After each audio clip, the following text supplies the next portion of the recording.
Here's another friend of ours, a friend of Good face. morning. Kirk, how are you? Kirk Spano at Kirk Spano.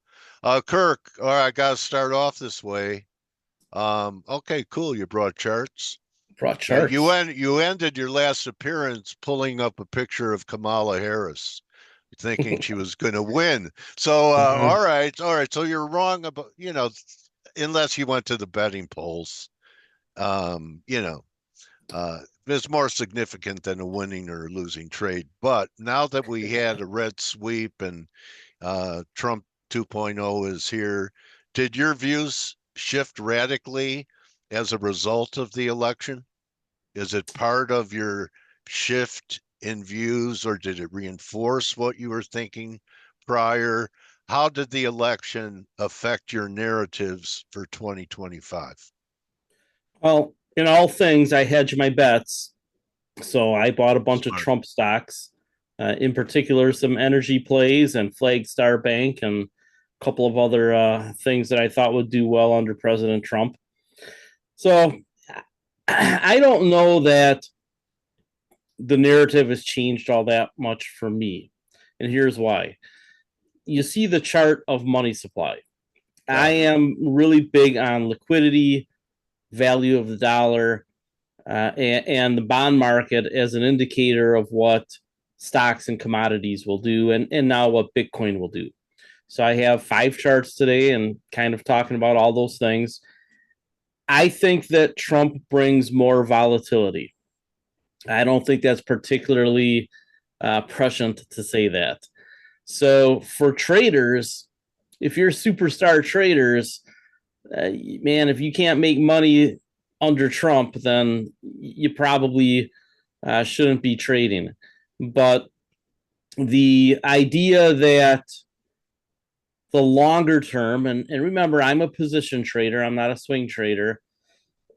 The idea that the longer term has changed very much, I don't think is true. I think that we still have some major fiscal problems that we have to deal with. However, the fiscal problems in the United States aren't as bad as about 98% of the other countries on the planet. You really only have a couple of significant creditor nations, basically the OPEC nations. China is kind of even when you consider their federal balance sheet versus their internal balance sheets. So I have long been a dollar bull because I believe that the US economy is just that strong relative to the rest of the world, that all the natural advantages here, from geography to government to everything else to the military, give us an edge that I don't think will be gone in my lifetime. Do you where would you be stepping into the dollar on the long side? You're getting a nice correction in the dollar. So being a dollar bull, this you must be salivating on prices to get long. So I'm long the dollar via US equities, right? So I don't really trade the dollar all that much. I just because the gains, it's not leveraged enough. If I want to trade the dollar, I got to use either margin or options, and I try not to make the calendar not on my side. I like having the calendar on my side, not working against me. I'm not as brave as the swing traders who make those trades. So for Well, I me, mean, there are some long-term traders with long-term opinions on dollars. There are many ways to do it. Yeah, UUP. I mean, there are a lot of ways to go to skin the cat. right, So, UUP, you really can't make much. I mean, in my opinion, you well, can't make much money with that. you just up your size. Right. Reach out for risk. Yeah, buy out. Look, I trade the options on SQQQ. That's Right. not enough leverage if they're triple bear. Right. You are probably a lot of fun to go to the bars with and drink because I used if to be. me too. Me too. I used to be. I'm a has-been. Yeah, you and me Anyway, both. all right. So tell us what. To me, it looks like you have money supply. If that's M2 um, heading lower, and it bounced a little bit here.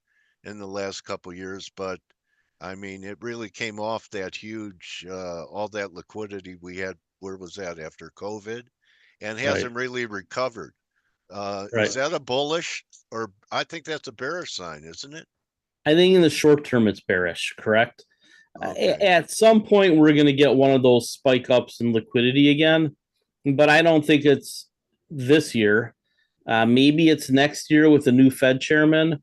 And if we get a correction this year and an economic slowdown, but right now the economy is strong, hasn't shown really many cracks yet. We saw that the employment numbers got a little bit weaker. So, there are things on the horizon that may have to be dealt with, but I don't see Chairman Powell being particularly preemptive at this point. And I don't know to what extent politics plays in this, but I don't think that the Fed sees things the way I do. I help develop 20 and $30 million real estate projects every year. And, we've been on hold for 18 months, almost 2 years now on a couple of 20 and $30 million real estate projects. And the reason we're on hold is that the interest rates on building loans and on the 5-year notes, and for people who aren't aware, commercial real estate doesn't take a 30-year 30-year. mortgage, right? Yeah. It's you get a building loan for a year or two, you build it, and then you get a 5-year note. And every 5 years, you have to renew that note or sell the property and let the next guy worry about it. That's why there's a commercial real estate problem right now. And people talk about it being a crisis or being this big bubble that's got to burst. Look, the commercial real estate numbers are a fraction as bad as they were in 2007. So what's going on in commercial real estate right now is a slow grinding turnover of those properties. I was just in San Francisco, looked at 7 bankrupt buildings. Actually, I looked at 6. I couldn't find the 7th one. And I think it's because of where it was. I didn't want to go. But the idea that we have a banking crisis developing because of commercial real estate, the commercial real estate is a pinprick compared to what the residential real estate crisis was in 2008 and 9.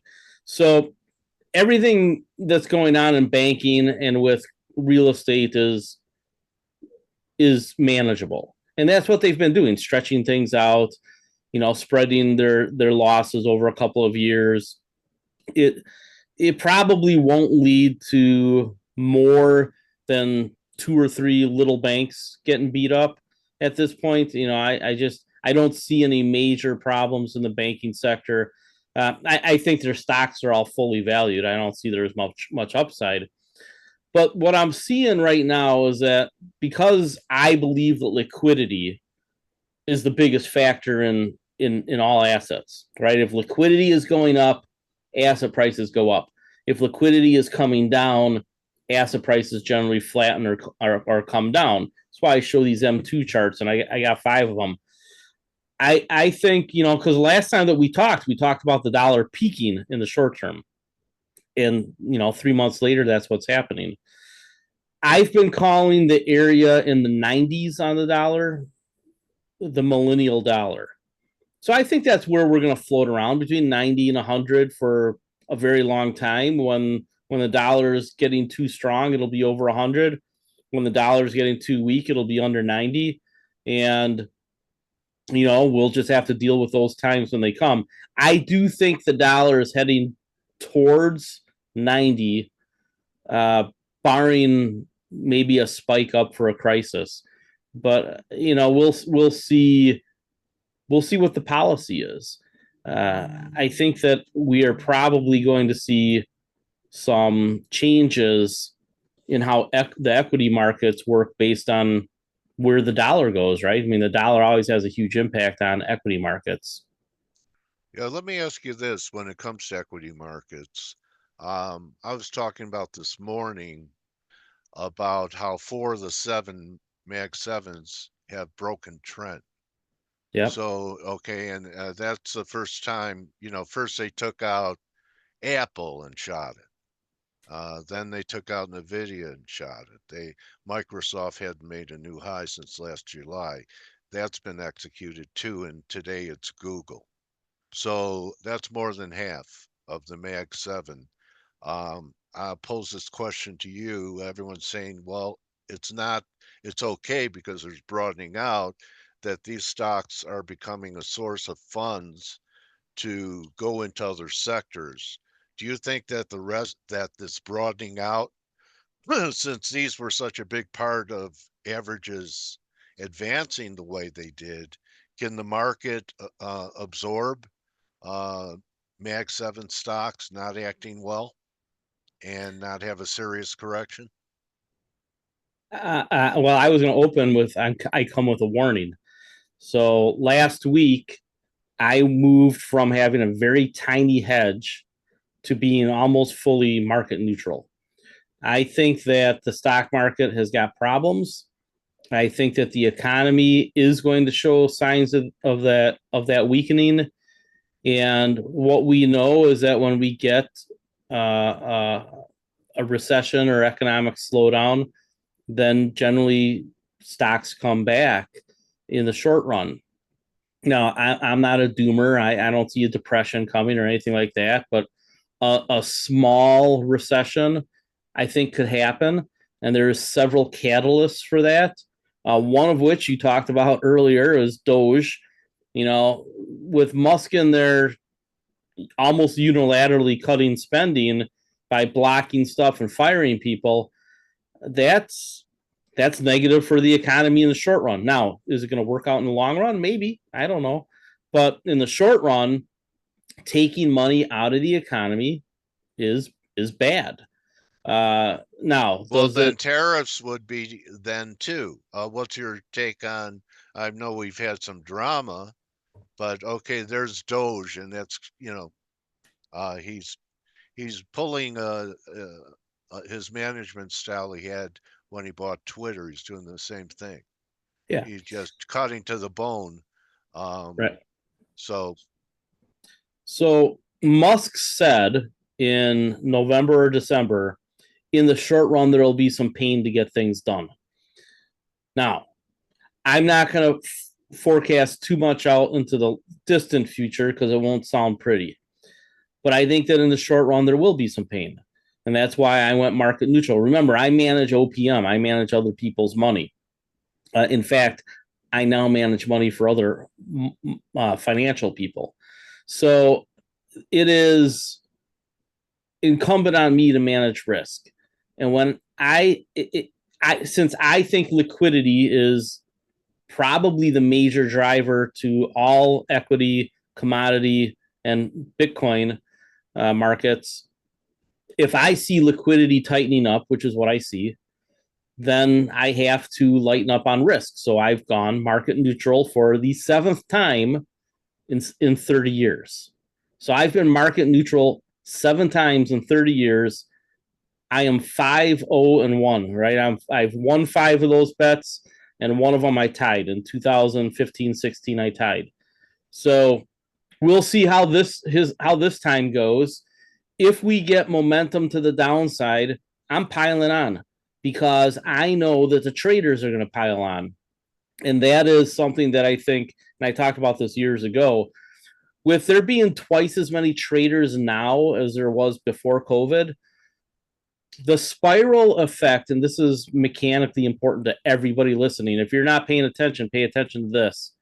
The spiral effect of traders piling on to trades can be way bigger now, which is why you've seen elevator shaft drops in certain stocks. I think that could come to the S&P 500. So I'm not projecting that it will. However, it could. And I think the risk of an elevator drop on the S&P 500 to for sure to 5,000, but maybe well into the 4,000s, it's there. Now, that doesn't mean it will happen. You guys have to monitor that in real time, but it means that it can happen. And the odds of it happening, it always can happen, but the odds of it happening, I think, are much, much higher today and really almost match 2020.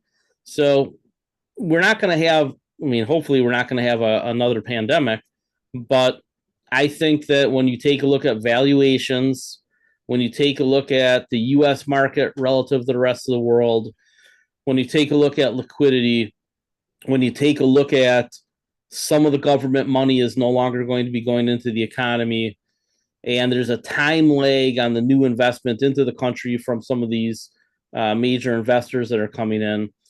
You know, the thing that doesn't get talked about is the offset from small business, which is hamstrung right now. Hamstrung small businesses is always bad for the economy, always 100% correlation. And small businesses aren't growing right now, and that's really, really. Yeah, they're folding. It doesn't your call for the dollar possibly going to 90. It's not in sync with lower liquidity because a weaker dollar eases financial conditions. So, like I said, I think that there's probably a likelihood of a spike first, and then it comes down. Okay. When you take a look at the dynamics with Powell, I have a hard, he didn't talk about getting rid of QT the other day. And I think that was important. That's what I told my people was the most important thing to listen for is, does he talk about exiting QT? And he did not. So it looks like we have quantitative tightening until the second half sometime at least. And, that's money unprinting, right? So everybody talks about money printer go burr. The reality is that we've been unprinting money for 2 years, and that's what I don't think people wrap their heads around. QT, quantitative tightening, is unprinting money if QE is printing money. So we'll have to see. One of the things that I think, remember Econ 102, right? That's your macro class. 101 is your first micro class. 102 is your first macro class. Remember the term crowding out? Yeah. We've never had to deal with that before. We have $7 trillion of debt coming due in the next 2 years, or this year and next year. $7 trillion. Because Janet Yellen took advantage of short-term rates and did 2-year treasuries for the most part instead of 5s and 10s. So Scott Bessent has to come in and refinance $7 trillion of debt. That is not going to be easy. That's going to continue to have upward pressure on interest rates. So they have to refinance this debt. He's probably going to do more 5s and some 10s because he doesn't want to have to deal with this again during this administration, right? This is going to be the event. He's going to refinance everything for over the next 2 years to be out of the Trump administration when it comes due again. And they're going to try to set up for a 2-year rally, right, in years 3 and 4 of the administration. Frankly, I think they're going to get it. I think we get some choppiness and a correction now. And you probably ought to buy the hell out of that dip because when they come in with QE, probably next year with the new Fed chairman, and all the shocking transitional things are probably done, and there's a potential for a couple of big upside surprises. I think that I think we get the blow off equity market top into the end of the decade. And here's my longer term forecast. We are at peak baby boomer retirement in about 2030.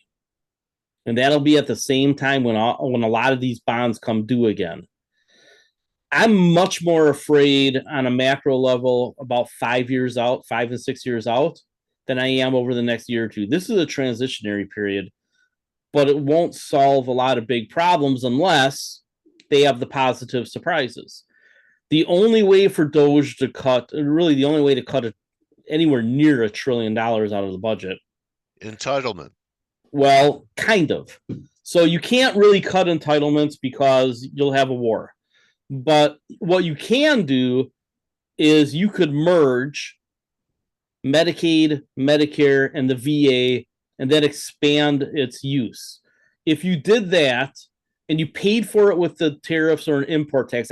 Frankly, I'm okay with an import tax. Right? I understand it's a little bit regressive, but I also understand it's a competitive world.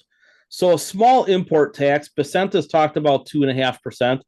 I could see even making it 4 or 5. Have an import tax of say 4 or 5%.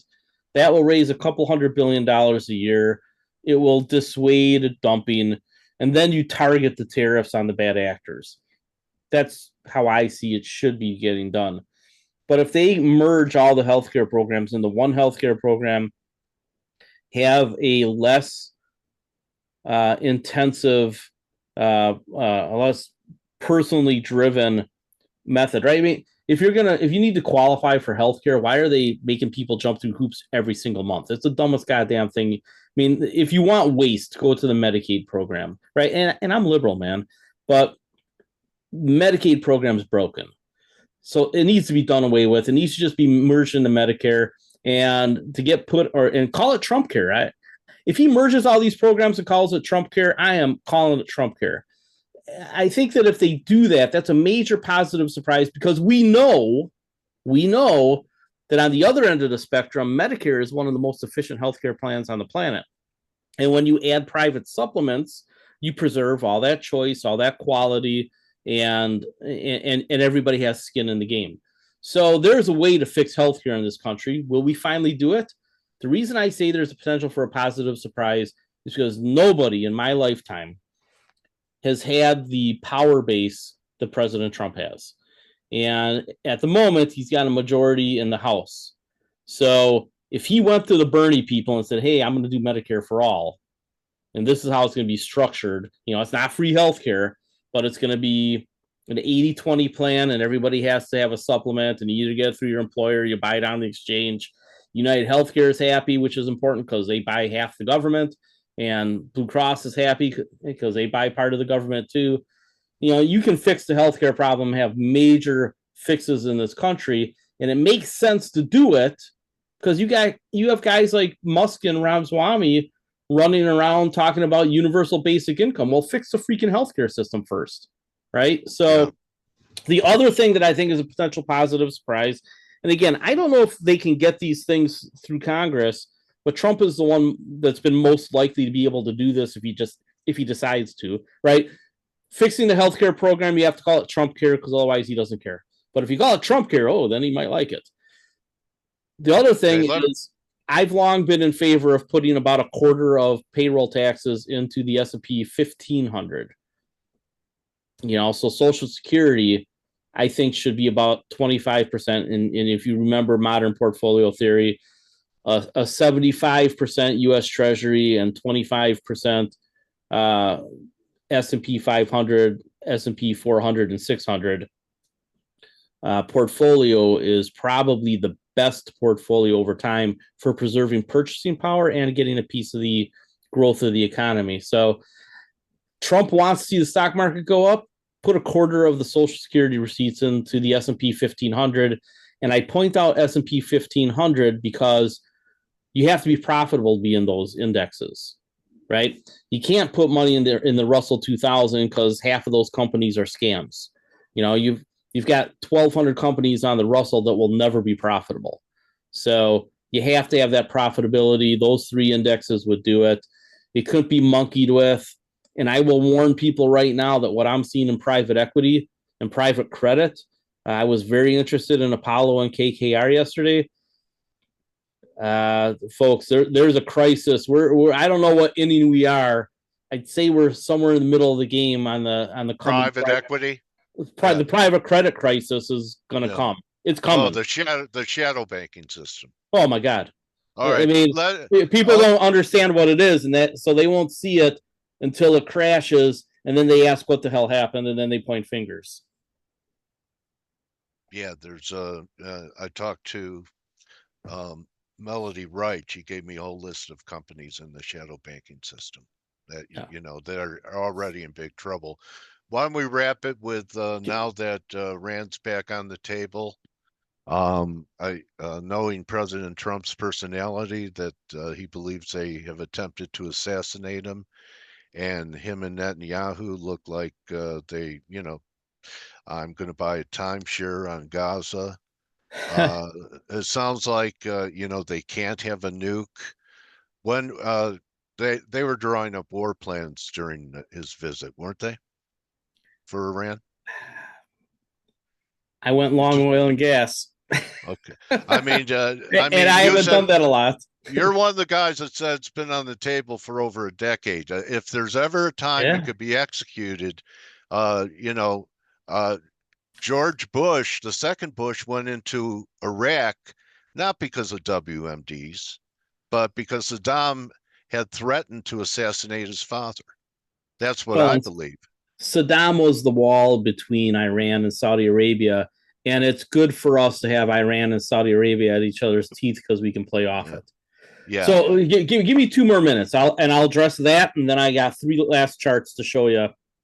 Okay.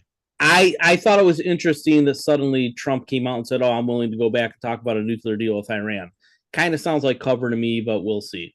All right. Yeah. So this chart shows that the dollar, or not the dollar, but the U.S. equity market has just been on this tear for 2 years now, relative to the rest of the world. I think that South Korea and Brazil are pretty interesting developing opportunities. You got to get past the crisis in Brazil, but you guys ought to be watching Brazil because there's some kick-ass trades there. Well, the dollar, a bear market in the dollar is going to make emerging markets look good, isn't it? Absolutely. That's why I'm looking at Brazil and South Korea and a couple others. I think you like Brazilian women. I like most women. I'm a 31 flavors of women guy. So learn Portuguese. Yeah, right. Go ahead. So here's total market cap in the US divided by money supply. We're at the second most expensive in history. So all the other valuations. I do think that we have to come back to this area. This is commodities. Commodities follow liquidity. So I think in the short term, liquidity goes down, and then I think there's a surge in liquidity a year or two out. So I think there's a trade for you to bet on falling commodity prices, following by rising commodity prices. And with energy, you have to keep in mind, are we blowing stuff up? Yeah. And then the last one is the neat one that everybody wants to talk about. And there's been a number of these charts out there. I found Macro Micro about a month ago around New Year's and kind of loving this website for $20 a month. But the M2 money. Do you have an affiliate deal with them? Maybe. All right. I don't know. Go ahead. Yeah, I mean, I hawk trading view a little bit, but I don't do a lot of affiliate deals. It's just not worth my time. I'm kidding you. All right, go ahead, buddy. Anyway, just giving you a hard time. Go ahead. Right. I think I throw an affiliate deal up once in a while. You can go to my Twitter feed, my X Twit. I call it X Twit. Okay. So Bitcoin has followed money supply pretty tightly, right? So right now with global M2 kind of flattening out and coming down a little bit, there's pressure on Bitcoin. So all my charts say, and remember, when Bitcoin was about 50,000, I did an interview 3 years ago, and I said, and the guy interviewed was a big deal out of New York. He said Bitcoin's going to 100,000. I said, yeah, but it's going to go to 20,000 first. And when it got under 20,000, I told everybody back up the truck. An article that went viral over at Seeking Alpha. And so I backed up the truck on Bitcoin at like 16, 17, 18,000. I just recently sold at about 99,000. Not all of it, but most of it. I still have my cold storage, but I dumped my ETFs. And I think that you're probably pretty likely to see Bitcoin, because of liquidity and possibly an event, come down under 80,000, somewhere between 80 and 60,000. I think that's what you guys are targeting too. I think that makes a lot of sense, but without going full maxi on you, and I'm not a Bitcoin maximalist, what I believe about Bitcoin is that it has become digital gold. It's just going to be another part of the international currency system. And what really fortified that for me was about 7-8 months ago. There was rumors, and it seems like it's true, that one of the OPEC countries sold oil to China, and China partially settled in Bitcoin. So it was dollar, renminbi, euro, and Bitcoin is what they sent back. So if Bitcoin is becoming part of the international currency system, similar to the way gold has behaved, because it's hard to transfer gold, right? I think you can see Bitcoin act in that way for partial international settlements, for ease of use, so that they don't actually have to transfer gold. I think that somehow Bitcoin, and I don't really fully understand what the numbers are going to be here yet, but and if you watch the show Billions, the things I'm talking about, you should be like, they talked about shit like that in the show. There's going to be some sort of correlation between gold and Bitcoin. And it's kind of like two lines on a chart that are converging. I think that's what's going on. So as strong as gold has been, and I was talking about a gold bull market 5 and 7 years ago that has happened. I think the bigger bull market will be in Bitcoin. I can't do a mathematical equation that doesn't have Bitcoin at 300,000 or higher. Can't do it. I try and I try and I try. I'm like, where am I wrong? Where am I wrong? Where am I wrong? Bitcoin's going to 300,000. So you're going to want to buy whatever dip you get in the short term, in my opinion. Mm-hmm. Okay, Kirk, appreciate it. Looks like you've been right about everything. No, What have you man. been wrong? What do you, and you know what? I'm going to call you on the First Bitcoin. wife wasn't a good one. All right, I'm going to call you on this. I'm going to push back because I this is remember. the first time I've ever got a presidential election wrong. No, you had Bitcoin wrong this year. You were talking about it going back to 100,000, and you were wrong when it went to 20. Now you may have I wasn't wrong about when it went to repositioned. 20. It went to 20. When it was You didn't 50, think when you it was didn't think it 50, was going to 20. Back here, you thought it was going to 100, and we went to 20 first. yeah, So that's the trade I made. When it was 50, I told people it's going to you were 20. talking 100. You were talking about 100 back then. It just And you went were to wrong 100. for a year. We're at 100. Well, I can be wrong for a Now, year because that's my time frame. okay. No, man, I've hit the man. I made 500% on Bitcoin just now. Yeah, Well, my but Bitcoin now, trade was spectacular. all right. Well, you were a year early for it, and lots of decay I during don't think that so. year. I don't think so. Go back and check out the interview. I have. I have. I've All been right. no. So I interviewed what was his name? A guy on the Wall Street Bitcoin thing. I don't forget what they All call right. it. But I said up here, where was it? At the end of 2021, January of 2022, actually, is when I said Bitcoin was going to go to 20, and it did. And in November of 22, I wrote an article on Seeking Alpha that told everybody it was going to 100, and they said I was nuts. And that's what it did since I said it was going You to were 100. long for this. You were okay. Anyway, um, you know, uh, it's good to be right about everything. So, I'm not right about everything. I well, get all stuff, right, but I all don't right. trade Name short them. term, because if I traded All short right. term, I'd be wrong half You the you time. even be wrong long term, Kirk, for a year or so before things play out. And all That's I a hear pretty good about, run. yeah, okay. I I remember there was a false start, and you weren't the only one caught. That was Take a look at that the was interviews. Scaramucci was long and lost his business. That's when Oh, the crook got busted in the take a look Bahamas. take a look at the I inter remember it. Okay. take a look at the interviews and rank and put them in order. I've done that actually. I have them on my Okay. YouTube page. So Okay. I told people to buy down here. I told people to sell over here. I told people to buy over here. Those Okay. were my three big Bitcoin calls, because I wasn't necessarily a believer in Bitcoin actually until about 2 to 3 years ago.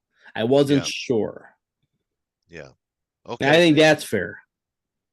Okay. All right, buddy. So, Bill, what's your? Let's get a clear call. What's your call for the market in 2025? I've said that we just chop around and we basically round trip. And I don't know if it looks like a big frowny face or a big smiley face. I'm not really sure. But I think Okay. it's a choppy, flattish year Okay. And with, looking for with risk of a big downside. okay. And if the downside holds and it rallies, yeah, I'm looking for the market to go either up or down Yeah, or sideways. could be. Yeah, it could be one of those things. Yeah, that's what I'm looking for too. So So adios. Huh? one of the things that I try to teach my folks is this: predictions are all well and good, but really all you're doing is laying out scenarios. Your job really is to understand potential scenarios and then react to them. Yeah, execute, execute, execute. All Yep. right, buddy. Thank you, Kirk. All right. Have a good one. All right. Adios. Hey traders, this is Blake Morrow with ForexAnalytix. Thanks for stopping by our YouTube channel. Don't forget to like these videos, share them, and subscribe to our channel so you don't miss any of the content that we provide here for free. Thanks for stopping by. I'll see you in the next video.